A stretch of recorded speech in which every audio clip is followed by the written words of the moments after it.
Welcome back to Good Morning Coda Territory. Deadwood is a town notorious for its historic scene and haunted downtown. Mimi Herrick is live in Deadwood to dive deeper into its rich history.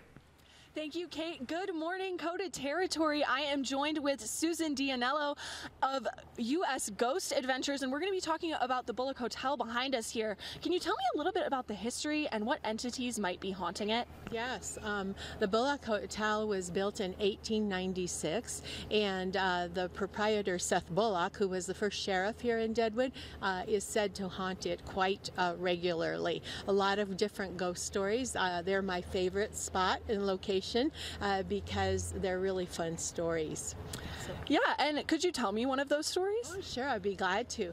In the late 1800s, there were many epidemics here in Deadwood, and the basement in the Bullock Hotel was used as a makeshift hospital. And one of the epidemics was smallpox, diphtheria, and those affect children quite frequently. And so many children died in this, and they believe that there is one of those children who haunts this hotel.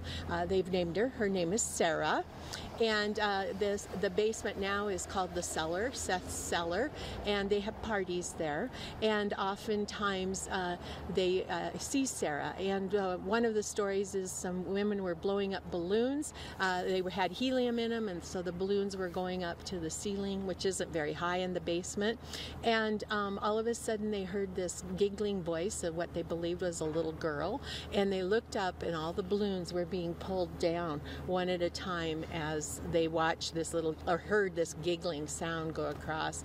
And then during the party, the balloons started popping for no reason, and so they believe that it was the ghost of that child. Well, that's a little bit spooky. I would definitely be spooked. Now, Deadwood has a pretty rich and interesting history. Could you tell me just a brief summary, I guess, of some of the most interesting parts in your opinion? The history?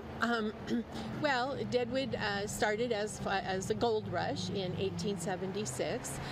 There's different accounts, but some accounts say that by 1880 there were between 6,000 to 10,000 people in this little gulch. Of course, there was no infrastructure, and it was really quite a wild and crazy town. Of course, most of those prospectors did not get their gold and they left. And then Deadwood became quite a progressive cosmopolitan town after that in the 1900s. So. Yeah, and obviously it is known as a pretty wild and crazy town still. What is your favorite part about doing these tours? Oh, my favorite part about doing the tours, of course, are the people. People from all over the world participating in these tours, and they just love the history. What we do is we talk about the history, and then we add the ghost stories to that history. So it's a nice combination, and all the reviews that people give is that they love that. They really love the history, and the ghosts just make it exciting. Exactly. Well, thank you so much for joining me bright and early here. My name is Mimi Herrick, live from downtown Deadwood. Back to you in the studio.